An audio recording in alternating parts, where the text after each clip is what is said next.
Selamat siang, perkenalkan nama saya Muhammad Ivan Ardiansyah dengan NIM 1412300095. Pada video kali ini kita akan menjelaskan bagaimana cara menentukan bagaimana cara menganalisis sebuah studi kasus menggunakan metode pendekatan Mundell.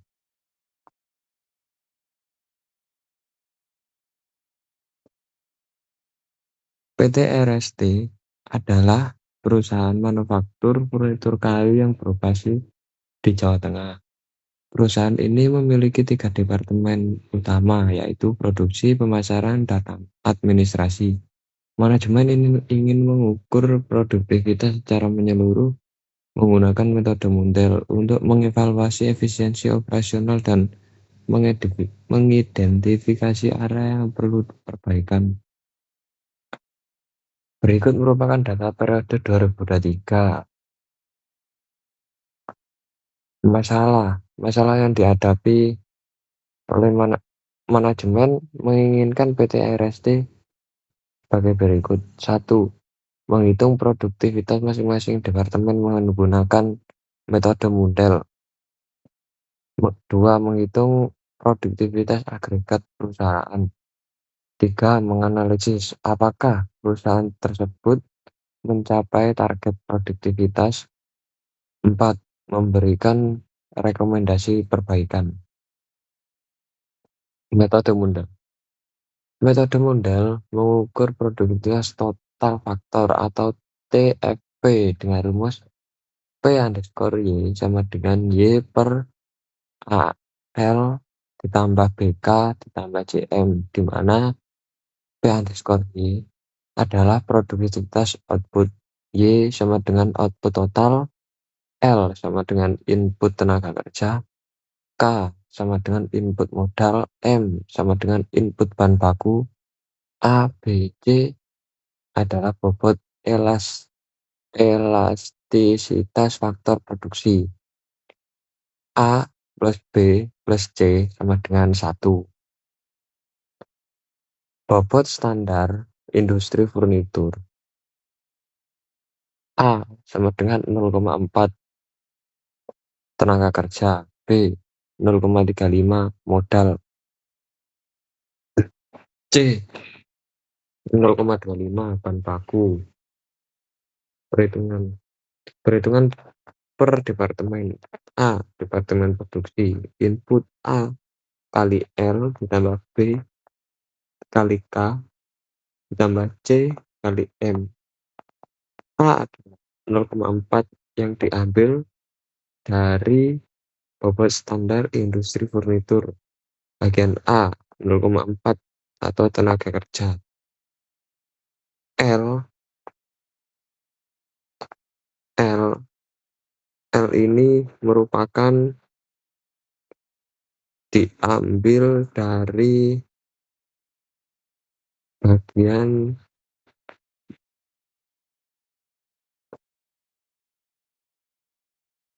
input tenaga kerja.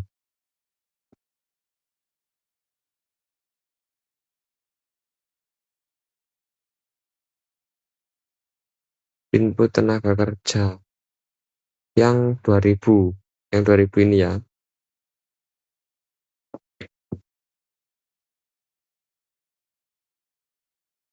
ditambah 0,35 didapatkan dari bobot standar industri furnitur B sama dengan 0,35 atau modal dikali K.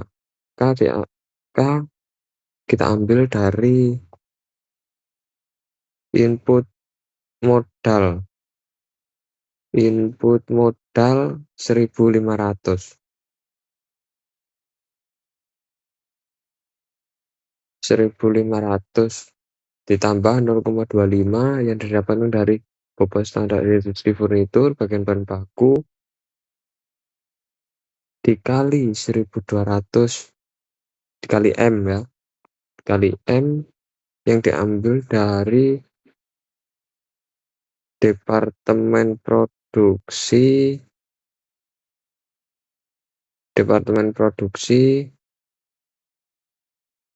bagian input bahan baku 1.200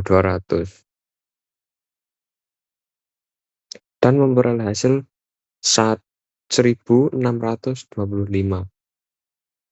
P produksi sama dengan Y per 1.650. Dari mana kita mendapatkan Y?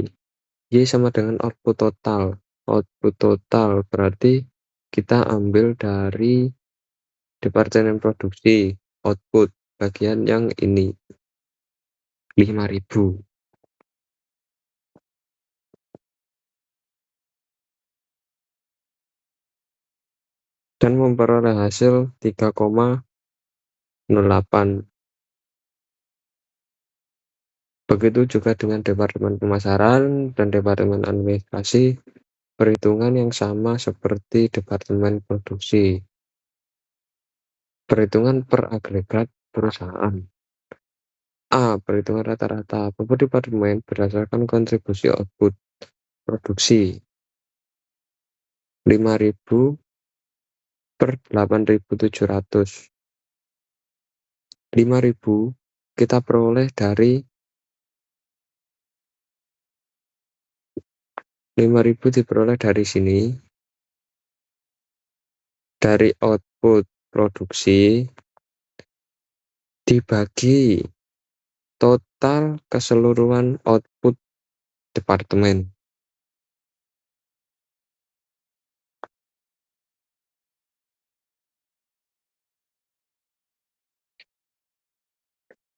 Yang hasilnya 57,47% atau 0,5747. Begitu juga dengan pemasaran dan administrasi. P agregat sama dengan produksi dikali P produksi, pemasaran dikali P pemasaran, administrasi dikali P administrasi. 0,5747 kita peroleh dari produksi yang berhitungan rata-rata dikali P produksi. P produksi tadi P produksinya adalah yang ini 3,08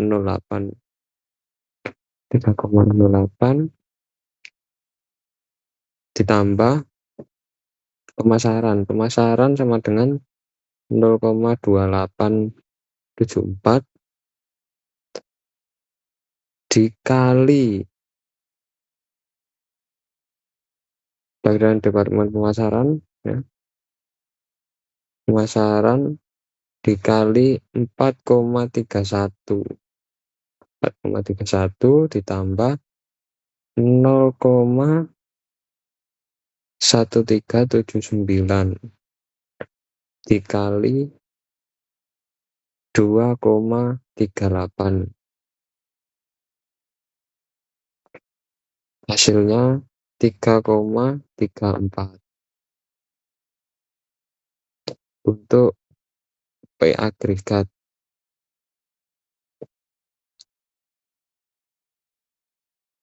B. Perhitungan total agregat langsung. Ini seperti kayak yang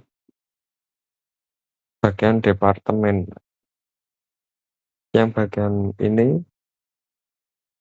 hampir mirip caranya seperti ini.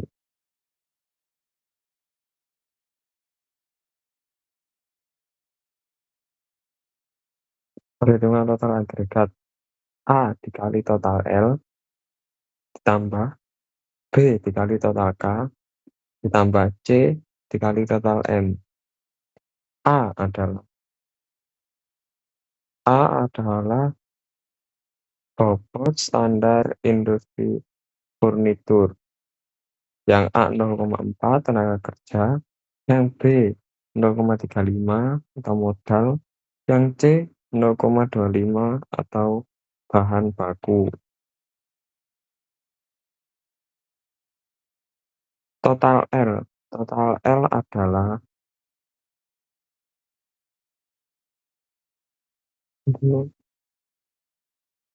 total L adalah kita lihat di tabel ya. Nah, ini total L, total K, total M.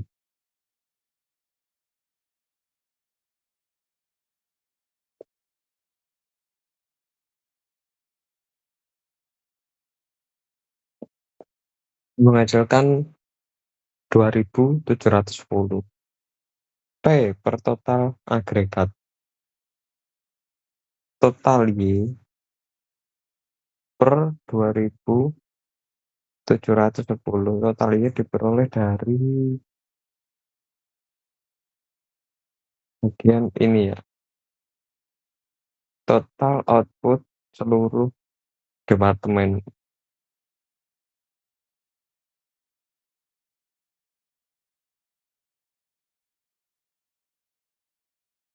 dibagi 8.700 dibagi 2.710 sama dengan 3,21.